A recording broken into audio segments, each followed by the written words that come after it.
تہجد کے وقت میں چاہے آپ 15 منٹ پہلے اٹھیں، آدھا گھنٹہ پہلے اٹھیں، اٹھ کے 4 رکعت پڑھ کے اللہ سے مانگنے والوں کی فہرست میں اپنا نام ضرور لکھوائیں، فقیروں کی فہرست میں اپنا نام ضرور شامل کر لیں۔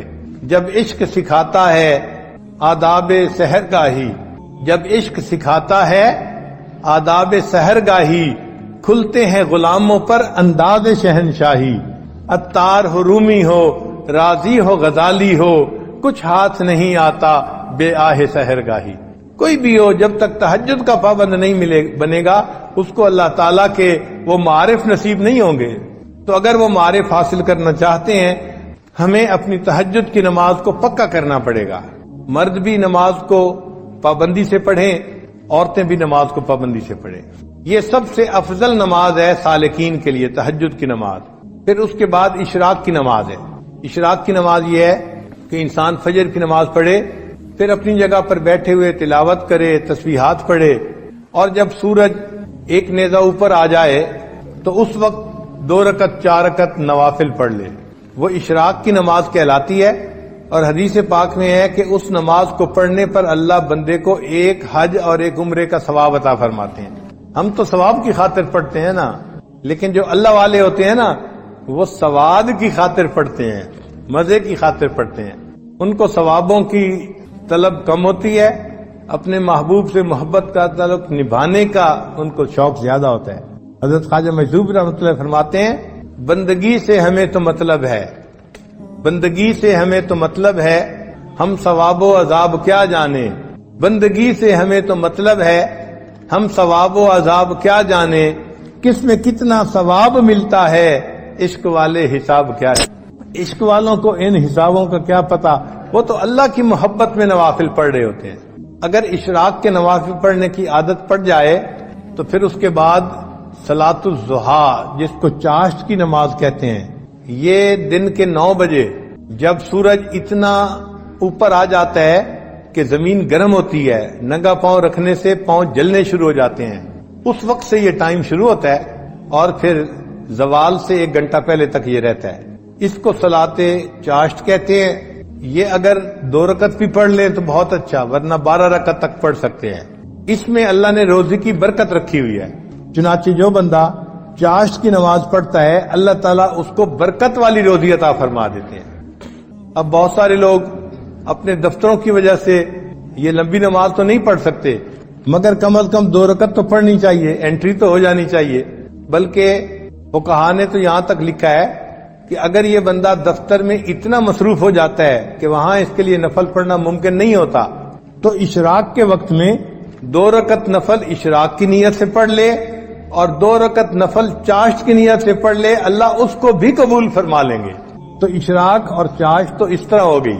پھر اس کے بعد تیسری نماز ہے جس کو صلاۃ اوابین کہتے ہیں۔ وہ مغرب کے بعد 6 رکعت پڑھنی ہوتی ہیں نفل، مغرب اور عشاء کے درمیان میں۔ کوئی مشکل نہیں، اگر انسان ہمت کر لے تو پڑھ سکتا ہے۔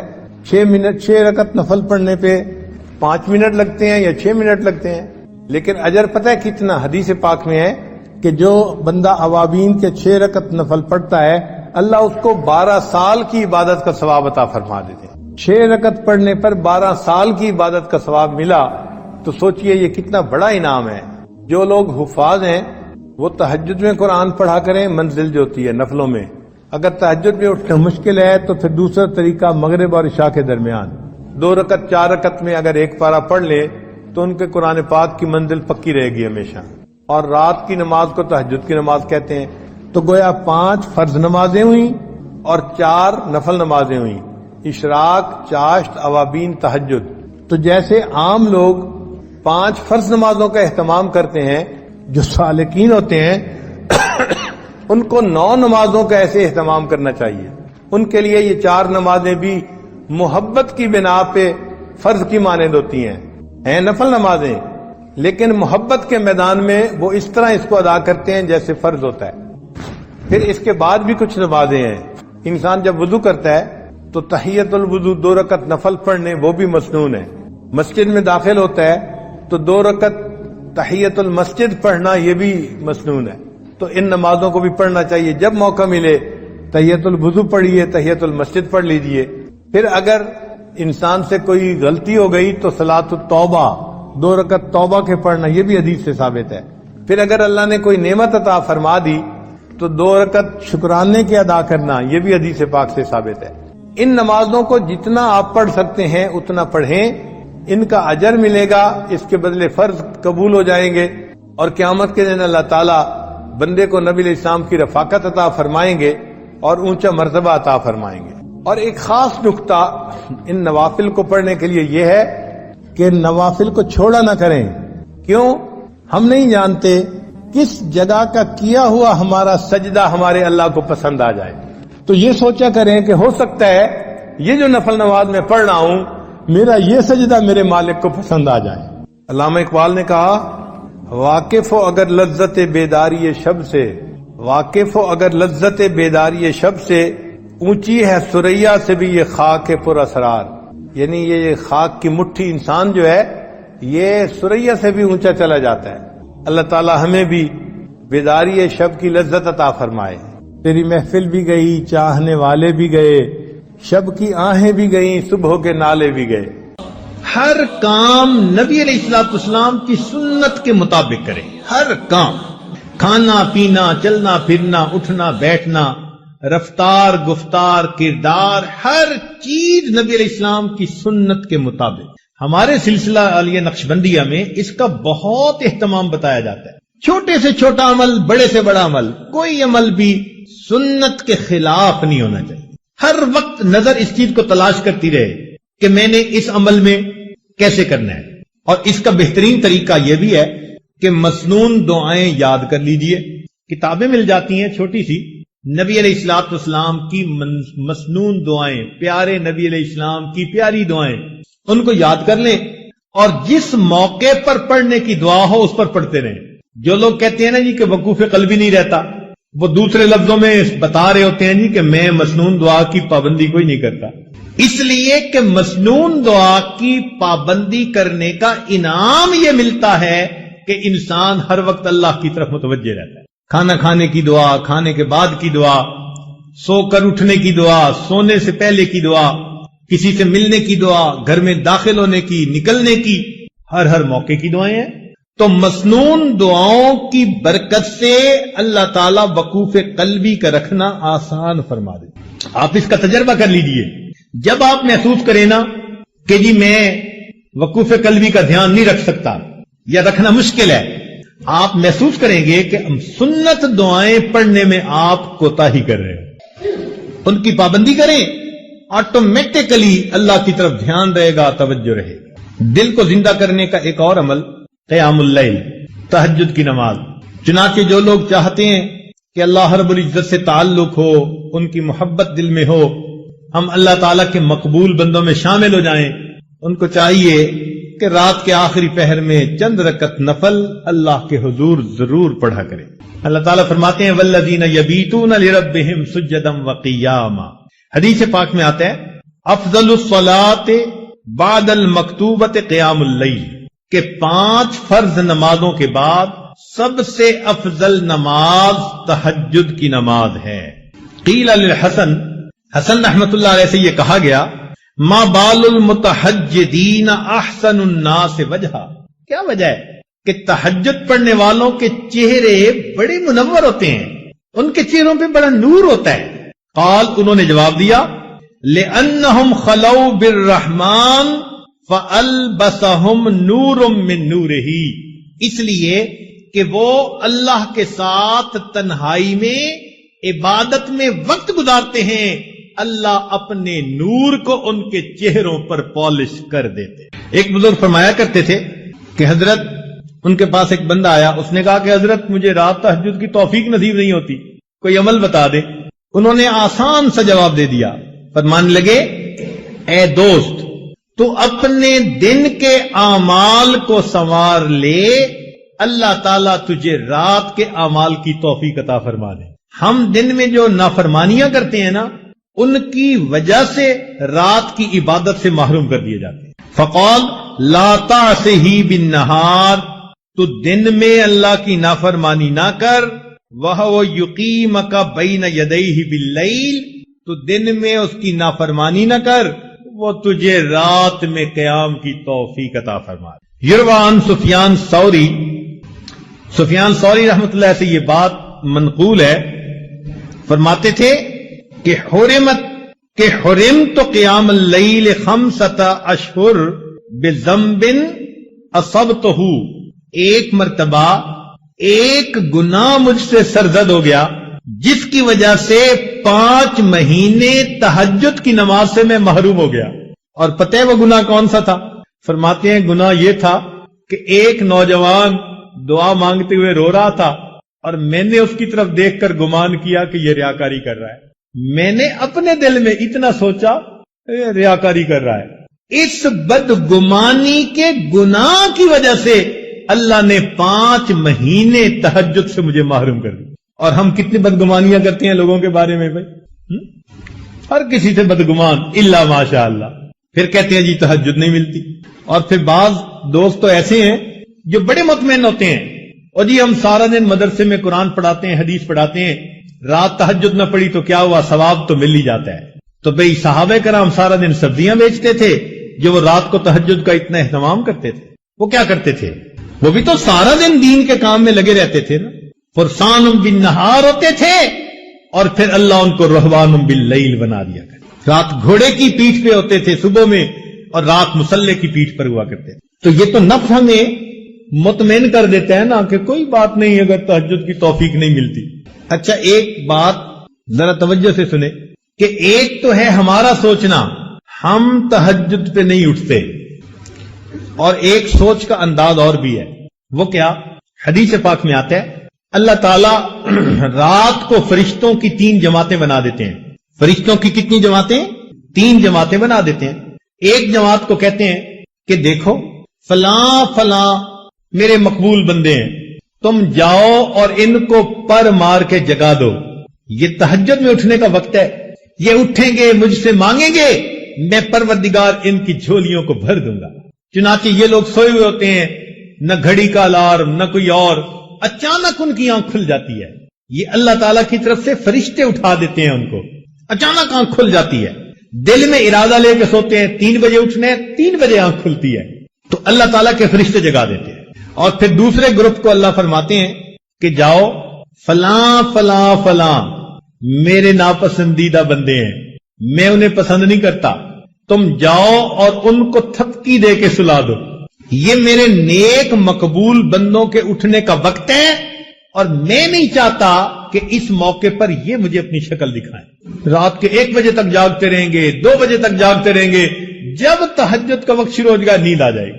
آپ شادی بیاہ پہ دیکھیں، لوگ پروگرام بناتے ہیں آج شادی کی رات ہے جی ساری رات جاگیں گے، ساری رات نہیں جاگتے، جب تہجد کا وقت شروع ہوتا ہے سارا مجمس ہو جاتا ہے، گھر کی عورتیں سو جاتی ہیں، مرد سو جاتی ہیں، مہمان بچے سب سوئے پڑے ہوتے ہیں، وہ سوئے نہیں ہوتے، ان کو سلا دیا جاتا ہے۔ تو یوں بھی تو ہم سوچ سکتے ہیں نا کہ ہم تہجد نہیں پڑھتے، نہیں نہیں نہیں، شاید ہم سے کوئی ایسا گناہ ہوتا ہے اللہ تعالیٰ اس برکت والے وقت میں ہماری شکل دیکھنا پسند ہی نہیں۔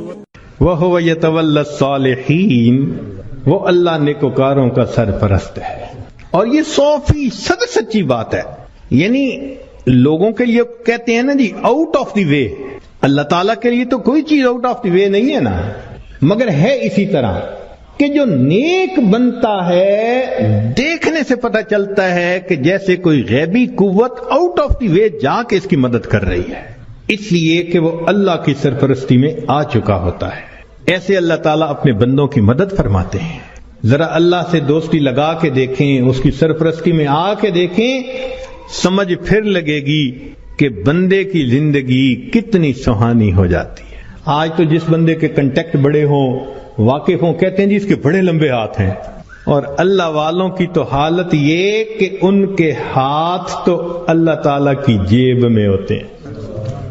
اللہ اپنے بندوں کی کیسے مدد کرتا ہے، ذرا 1-2 واقعات سن لیجئے۔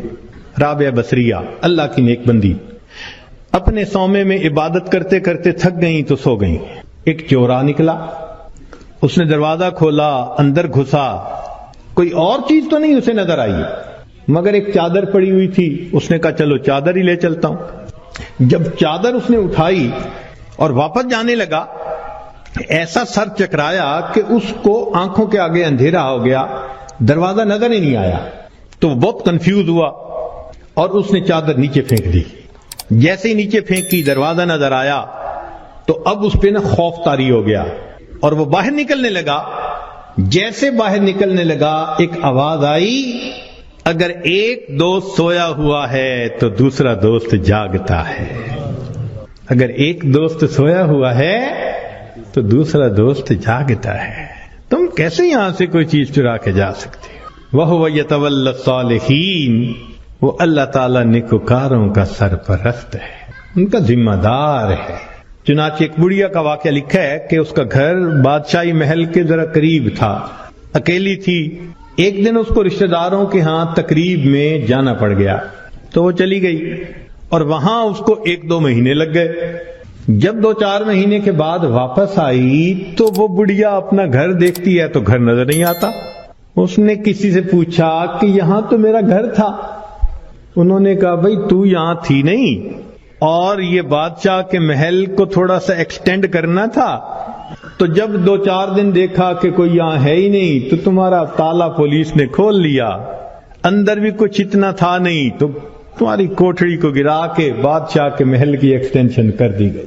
تو جب اس بڑھیا نے یہ سنا نا کہ تم تو یہاں تھی نہیں اس لیے تمہارے گھر کو گرا دیا گیا، تو بڑھیا نے آسمان کی طرف دیکھ کے کہا، اللہ میں تو یہاں نہیں تھی، تو یہی تھا میں یہاں نہیں تھی، تو یہی تھا۔ یہ لفظ اس کے کہنے تھے کہ جو ایکسٹینشن کی ہوئی عمارت تھی اس کی چھت زمین کے اوپر آ گئی۔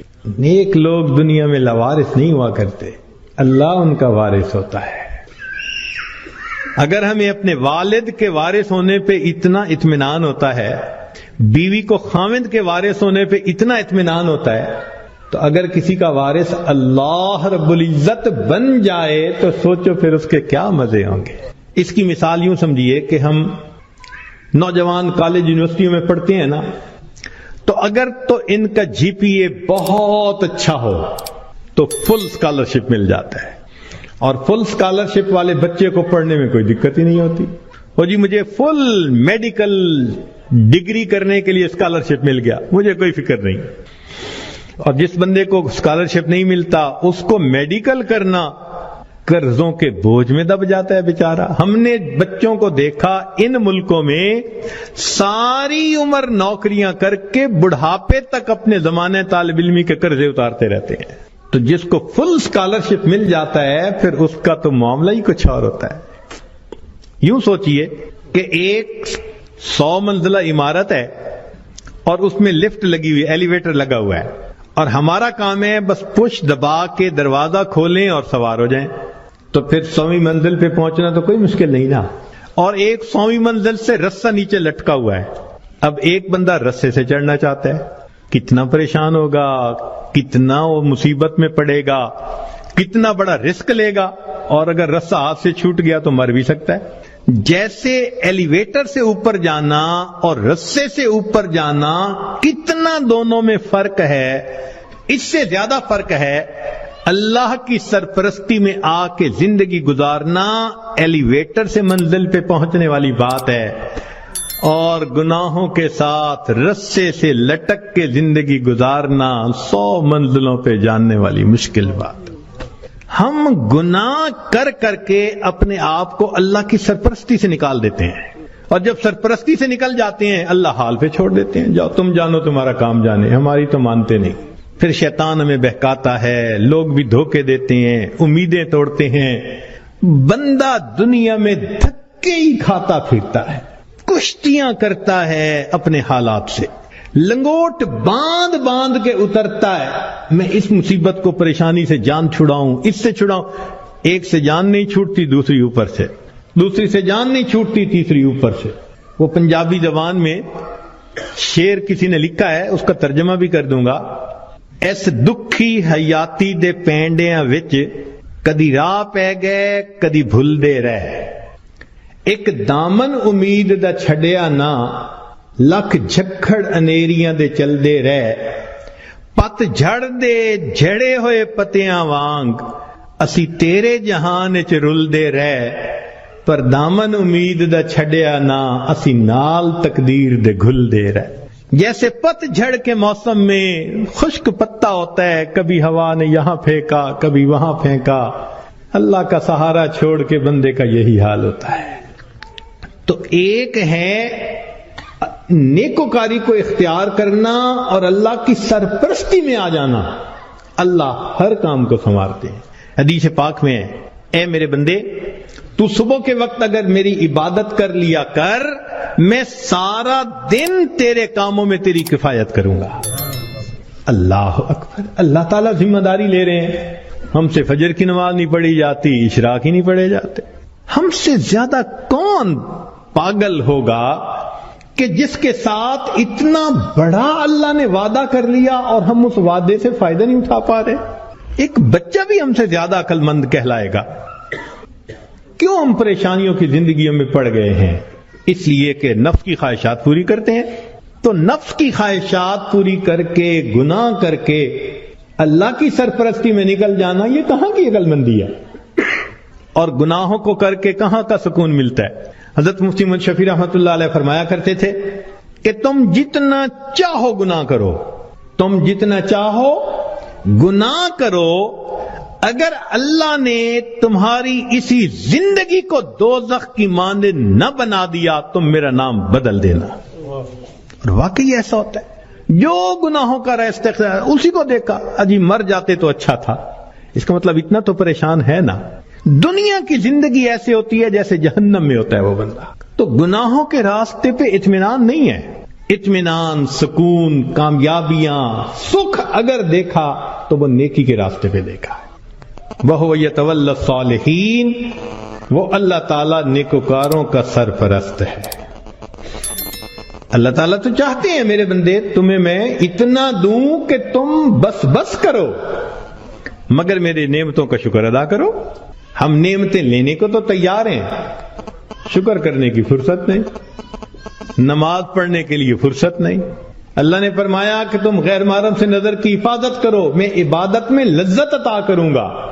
نظر کی حفاظت نہیں ہوتی، دعائیں مانگتے ہیں اللہ نماز کی حضوری عطا فرما دے.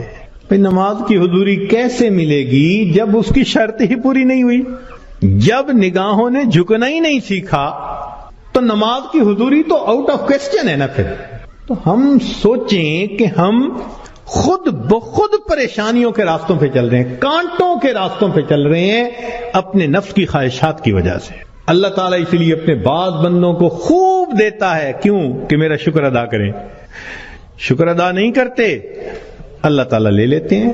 جو پروردگار دینا جانتا ہے وہ پروردگار لینا بھی جانتا ہے. پھر کہتے ہیں حضرت صاحب ایک وقت تھا مٹی کو ہاتھ لگاتے تھے سونا بن جاتی تھی، آج تو سونے کو بھی ہاتھ لگاتے ہیں تو مٹی ہو جاتا ہے. حالات بدل جاتے ہیں اس لیے کہ ان کے تقاضوں کو پورا نہیں کیا ہوا ہوتا. چنانچہ بنی اسرائیل کے 3 آدمی تھے، ان کا ایک واقعہ عجیب ہے، بڑا سبق آموز ہے. ان میں سے پہلے بندے کے پاس ایک آدمی آیا اور اس کو کہا بھئی تمہاری کوئی پریشانی؟ اس نے کہا پریشانی تو بہت ہے. کیا؟ اس نے کہا بھئی یہ پھل بہری ہے، یہ جو سفید داغ جسم پہ ہو جاتے ہیں، برس کا مریض ہوں میں، اور میری شکل اتنی بری ہو گئی ہے کہ میں نہ مسجد جا سکتا ہوں نہ کسی کے سامنے بیٹھ سکتا ہوں. لوگوں کو کراہت ہوتی ہے مجھ سے، اور لوگ مجھے نیچی نظر سے دیکھتے ہیں، کم نظر سے دیکھتے ہیں. تو ایک تو میری یہ پریشانی ہے کہ برس کی بیماری ختم ہو جائے، اور دوسرا رزق کی بھی بڑی تنگی ہے. اس نے دعا دی اللہ اس کی بیماری کو دور کر دے اور اس کا رزق وسیع کر دے. اللہ تعالیٰ نے اس کی بیماری بھی دور کر دی اور اس کو ایک گائے عطا فرمائی، اونٹنی عطا فرمائی. اور اونٹنی کی نسل اتنی بڑھی کہ وہ تھوڑے عرصے میں ہزاروں اونٹوں کا مالک بن گیا، بڑا ملٹائی ملینر ہو گیا. وہ بندہ دوسرے کے پاس گیا، اس سے کہا بھئی آپ کی کوئی پریشانی؟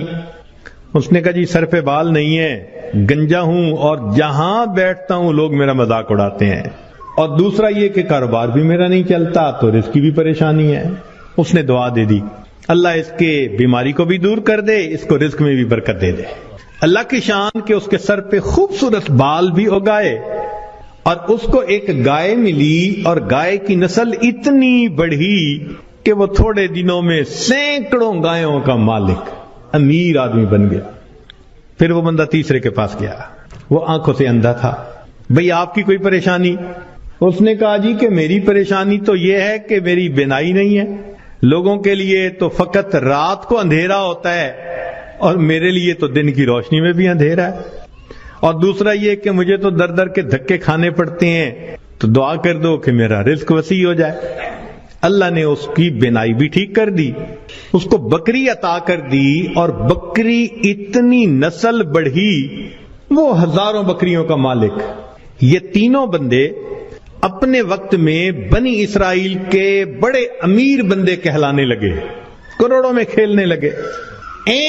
جب ان کی شہرت تھی, عزت تھی, مال و دولت کی ریل پیل تھی, تو اب پہلے کے پاس وہ بندہ آیا اور کہنے لگا کہ بھئی میں محتاج ہوں اور اللہ کے نام پہ آپ سے مانگنے کے لیے آیا ہوں. اللہ ہی نے آپ کو سب کچھ دیا ہے, آپ کے پاس تو کچھ نہیں تھا, تو پلیز آپ مجھے کچھ اللہ کے نام پہ دے دیں. اس کو بڑا غصہ آیا کہ یہ تم نے کیسی بات کی ہے کہ تمہارے پاس کچھ نہیں تھا؟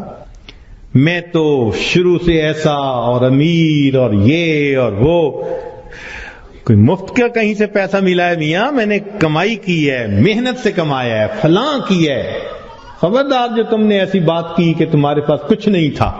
اس نے کہا بھئی مجھ سے خفا نہ ہو, بس آپ جیسے تھے اللہ آپ کو ویسا کر دے. یہ کہہ کے چلا گیا, اور وہی ہوا کہ برس کی بیماری بھی دوبارہ ہو گئی, اور ایسی بیماری پھیلی کہ جتنے اس کے اونٹ اونٹنیاں تھے ایک ایک کر کے بالآخر سارے مرتے گئے. وہ جہاں تھا وہیں پہنچ گیا, دوسرے کے پاس گیا.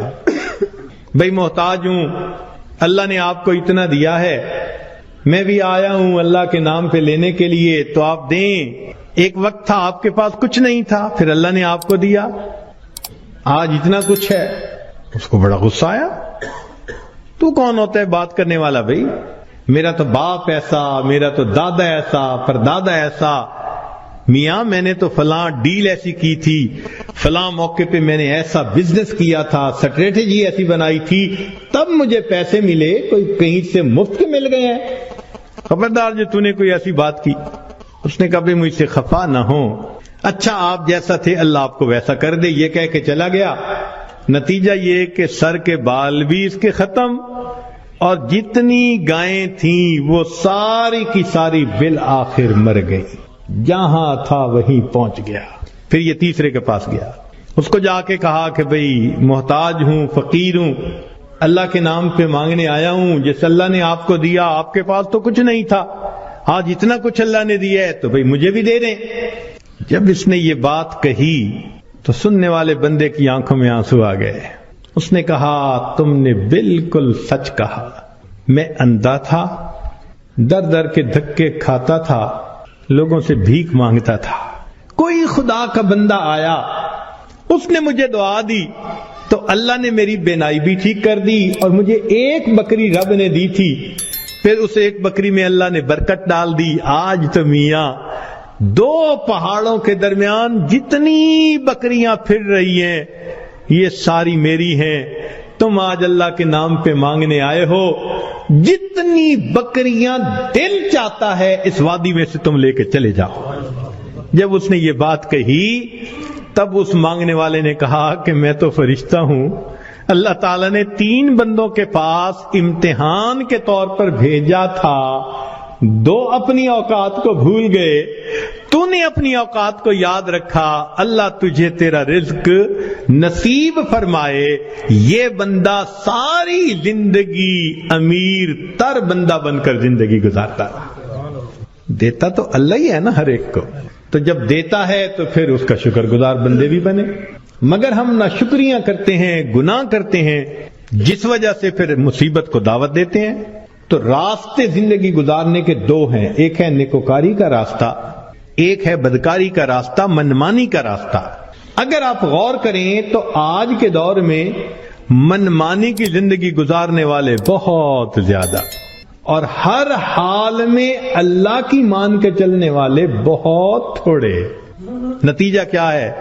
مسائل حل نہیں ہو رہے، پریشانیاں بڑھتی جا رہی ہیں، ادھر ذلت، ادھر پریشانی، ادھر پریشانی. اس کی وجہ یہ ہے کہ ہم نے اپنے آپ کو اللہ کی سرپرستی میں دیا ہی نہیں ہے. اگر دے دیتے تو دنیا میں اللہ ہمارے تمام غموں کے لیے کافی ہو جاتے.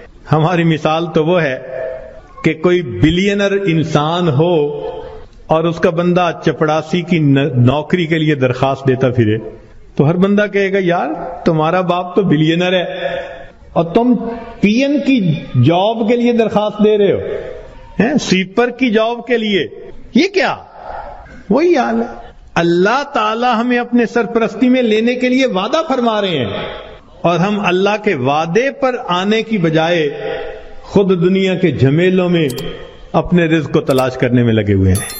یاد رکھیے گا اللہ فرما برداروں کو بھی رزق دیتا ہے، اللہ نافرمانوں کو بھی رزق دیتا ہے.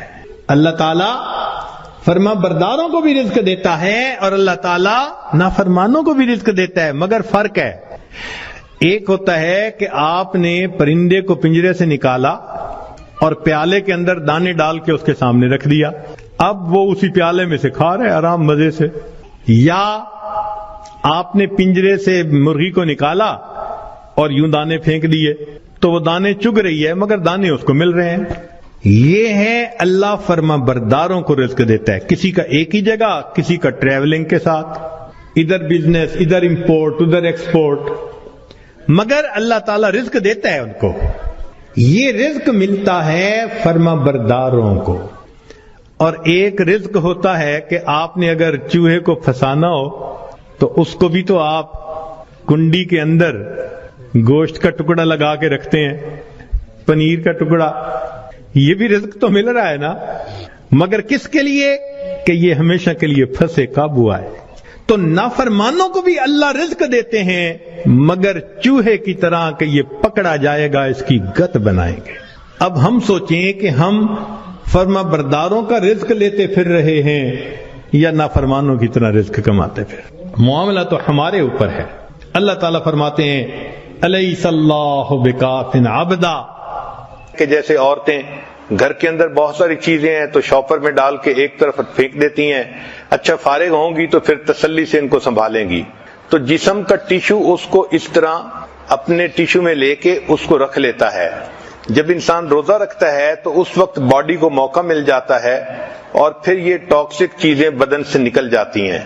اس لیے فطرت کا اصول بھی یہی ہے. آپ دیکھیں اگر کوئی جانور بیمار ہو جائے تو وہ کھانا پینا بند کر دیتا ہے اور کھانا بند کرنے سے اس کی بیماری ٹھیک ہو جاتی ہے اور جانور صحت مند ہو جاتا ہے.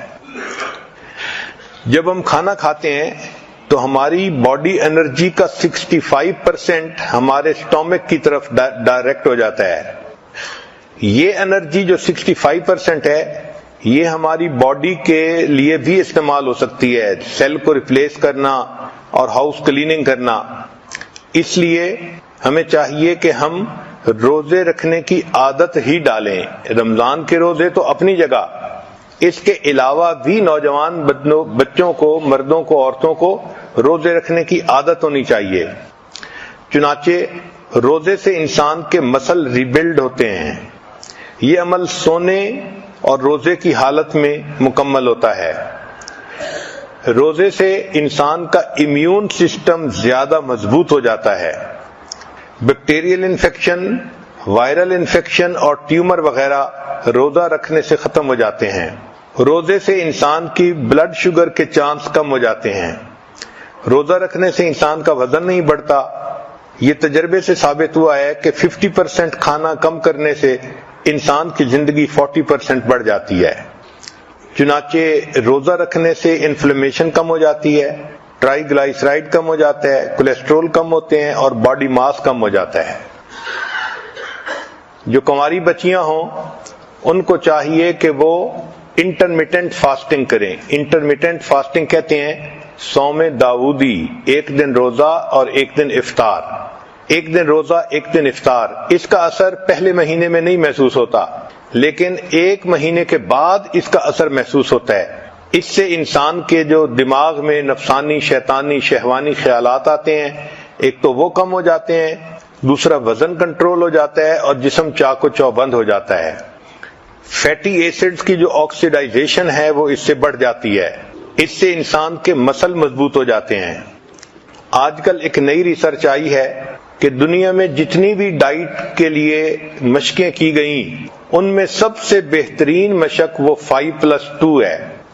5+2 کا کیا معنی کہ ہفتے میں آپ 5 دن نارمل کھانا کھائیں اور 2 دن روزہ رکھیں. اس کو 5+2 کہا گیا. اس کا فائدہ یہ ہوتا ہے کہ 2 دن روزہ رکھنے سے انسان کا برین یہ سگنل لیتا ہے کہ میں نے زیادہ نہیں کھایا، لہذا وہ موٹاپے کی طرف سسٹم کو نہیں جانے دیتا. آپ دیکھیں کہ شریعت نے سوموار اور جمعرات کا روزہ اس کو عبادت کہا. اگر ہم شریعت ہی پر عمل کرنے لگ جائیں تو ہمیں دنیا کے فائدے تو مفت میں ہی مل جائیں. تو بچیوں کو چاہیے کہ وہ ڈائٹنگ کرنے کی بجائے جمعرات اور سوموار کا روزہ رکھنے کی عادت بنائیں. اس سے بہتر ڈائٹ اور دنیا میں نہیں ہے. اس سے بریسٹ کینسر سے انسان بچ جاتا ہے اور ویٹ گین کرنے سے بچ جاتا ہے اور اس کی سکن بیوٹیفل ہو جاتی ہے. چنانچہ 5+2 ڈائٹ فارمولا، اس کا سب سے بڑا فائدہ یہ ہے کہ سکن انسان کی شائننگ رہتی ہے، ینگ رہتی ہے. اب کھانے پینے کے بارے میں کچھ کوٹیشنز ہیں، وہ بھی سن لیجئے کہ each bite is a net gain or loss. ایک کوٹیشن ہے to lengthen your life lessen your meal. اگر آپ اپنی زندگی لمبا کرنا چاہتی ہیں تو اپنے کھانوں کو تھوڑا کر لیجئے. Instead of using medicine better fast today. Fasting cleanses the liver, kidney, breath and flushes the toxic material. تو fasting is the key to internal purification. کھانے پینے میں بیویئر آف ہارمفل سالٹ. یہ جو ہم نمک کھاتے ہیں نا، یہ بہت زیادہ نقصان دہ چیز ہے. یہ نمک انسان کے جسم میں ڈائجسٹ نہیں ہوتا، یہ اسی طرح انسان کے جسم سے نکل جاتا ہے. ہم اس کو ٹیسٹ کی خاطر کھاتے ہیں، لیکن جب وہ سسٹم میں ہوتا ہے تو انسان کے بلڈ پریشر کو بڑھا دیتا ہے. سالٹ جب انسان کے جسم میں جالتا ہے تو یہ باڈی سے کیلشیم کو یوز کرتا ہے. چنانچہ اگر فوڈ کے اندر کیلشیم ہو تو وہ سارا استعمال کر لیتا ہے، اور اگر نہ ہو تو پھر انسان کی ہڈیوں سے کیلشیم لے لیتا ہے. اس لیے جو بچے پوٹیٹو چپس زیادہ کھاتے ہیں سالٹی، ان کی ہڈیاں کمزور رہ جاتی ہیں. اس کی بنیادی وجہ سالٹ ان کے جسم کے کیلشیم کو ایٹ کر لیتا ہے. پھر ٹاکسک ایسڈ کرسٹل جو بنتی ہیں جسم میں، یہ جوائنٹس کے اندر جاتی ہیں اور ان کو سٹف کر دیتی ہیں. چنانچہ چھوٹی ایج میں انسان کو جوائنٹس پرابلم شروع ہو جاتے ہیں. اسی طرح ایک دوسری نقصان دہ چیز وہ شوگر ہے. یہ جو ہم وائٹ شوگر استعمال کرتے ہیں یہ انسان کے لیے ہیلدی نہیں ہے. اس کی ایڈکشن ہوتی ہے. اس لیے جو بندے سویٹ کھاتے ہیں پھر ان کا دل تھوڑی دیر کے بعد پھر چاکلیٹ کھانے کو کرتا ہے. تو یہ بھی سگریٹ کی طرح ایک بیماری ہے. لیکن سائنس نے یہ ثابت کیا کہ جو کینسر سیل ہے اس کے لیے شوگر ایک کینڈی کی مانند ہے. تو جب انسان میٹھا کھاتا ہے تو کینسر سیل خوش ہو جاتا ہے اور وہ خوب بڑھتا ہے، پھلتا پھولتا ہے. تو صحت کی خرابی کی ایک وجہ تو زیادہ کھانا، اس کا علاج کم کھانا، اور دوسری صحت کی خرابی کی وجہ ہر وقت بیٹھے رہنا. 6 گھنٹے سے زیادہ جو لوگ بیٹھتے ہیں وہ رسک میں ہوتے ہیں. بیٹھنے سے انسان کی انزائم پروڈکشن 90% کم ہو جاتی ہے. جو انسان بیٹھے رہیں 1 منٹ میں وہ 1 کیلری برن کرتے ہیں. 2 گھنٹے بیٹھنے سے اچھا کولیسٹرول 20% کم ہو جاتا ہے. بیٹھنے سے 50% چربی زیادہ بنتی ہے. اس لیے جو لوگ بیٹھتے ہیں ان کی ہپس کا سائز بڑھ جاتا ہے. اب اس کا علاج یہ ہے کہ ہمیں چاہیے کہ بیٹھنے کے کام کے دوران ہم چلنے کے بہانے بنائیں. چلنے سے انرجی لیول 150% زیادہ ہو جاتا ہے. اسی لیے جو لوگ بیٹھتے ہیں ان کو چاہیے کہ جب چڑھنا ہو تو ایلیویٹر سے چڑھنے کی بجائے سیڑھیوں سے چڑھیں، یا اگر مال میں گئے تو پارکنگ ذرا دور کریں تاکہ چل کے جانا پڑے اور سامان اٹھا کے واپس لانا پڑے. اس طرح ہی ایکسرسائز ہو جائے. مسجد میں چل کے جائیں، دفتر چل کے جائیں، ایکسرسائز کے بہانے ڈھونڈیں. عورتیں گھر کے اندر کپڑے دھوئیں، گھر کے کام کریں، بچوں کے ساتھ کھیلنا. عورتوں کے لیے رسی پھیلانگنا ایک بہترین ایکسرسائز ہے. اس سے ان کی صحت ٹھیک رہتی ہے۔ نبی علیہ الصلوۃ والسلام نے سیدہ شریکہ رضی اللہ تعالی عنہا کے ساتھ ایک مرتبہ دوڑ لگائی تھی، تو گویا بچوں کے ساتھ دوڑنا یہ بھی ایک اچھی ایکسرسائز ہے۔ دین اسلام نے ایکسرسائز کو ہمیشہ پسند کیا ہے، چنانچہ بچوں کو بھی ایکسرسائز کرنی چاہیے۔ سائنس نے یہ ثابت کیا کہ بچوں کو ہفتے میں 3 مرتبہ اچھی ایکسرسائز کرنی چاہیے، اس سے ان کی صحت اچھی رہتی ہے۔ جو ایڈلٹ ہوں ان کو بھی چاہیے کہ وہ ایکسرسائز کریں، ورک آؤٹ کریں، کم از کم ہفتے میں 3 مرتبہ، 2 گھنٹے سے 5 گھنٹے اگر ہوں تو یہ بہت اچھا ہے۔ اور اگر عمر زیادہ ہو گئی ہے تو اولڈر ایڈلٹس کو بھی ایکسرسائز سے فائدہ ہوتا ہے، مگر وہ ایکسرسائز ایسی کریں کہ جو ان کو جوڑوں کو نقصان نہ دے۔ حتیٰ کہ جو پریگننٹ عورتیں ہوتی ہیں ڈاکٹر ان کو بھی ریکمینڈ کرتے ہیں کہ وہ بھی چلیں، اور جو ڈسیبل لوگ ہوتے ہیں ان کو بھی کہتے ہیں کہ وہ بھی چلیں تو ان کو بھی فائدہ ہوتا ہے، وہ بھی ایکسرسائز ضرور کیا کریں۔ اپنے ویٹ کو ریڈیوس کرنا اور سمارٹ رہنا یہ صحت مندی کا راز ہے۔ عام طور پر مرد اس معاملے میں بہت غفلت کرتے ہیں اور عورتیں اپنے ویٹ کے بارے میں کافی کانشیس ہوتی ہیں۔ Your body is the baggage you carry most of your life. The more excess the baggage, the shorter the trip. جتنا بیگیج زیادہ ہوگا اتنا ٹرپ شارٹر ہوگا اور انسان کی موت جلدی آئے گی۔ مرد عام طور پہ بہانے بناتے ہیں، ان کو ویٹ ریڈیوس کرنے کے لیے کہیں تو وہ بہانے بناتے ہیں، کہتے ہیں I keep trying to lose weight but it keeps finding me. میں تو ویٹ لوز کرنے کی کوشش کرتا ہوں مگر ویٹ مجھے تلاش کر لیتا ہے۔ بیوی نے اپنے خاوند سے پوچھا کہ یہاں فلاں جگہ پر 2 کیک پڑے تھے، رات میں 1 کیک وہاں نہیں ہے، تو اس کی کیا تفصیل ہے؟ تو خاوند نے جواب میں کہا کہ اندھیرا بہت تھا اس لیے مجھے دوسرا کیک نظر نہیں آیا۔ ایک خاوند ویٹ مشین کے اوپر اپنا وزن چیک کر رہا تھا تو اس نے لمبا سانس لیا، تو لمبا سانس لینے پر بیوی نے کہا کہ لمبا سانس لینے سے تمہارا وزن کم نہیں نظر آئے گا۔ اس نے کہا میں نے اس لیے لمبا سانس لیا ہے کہ مجھے اس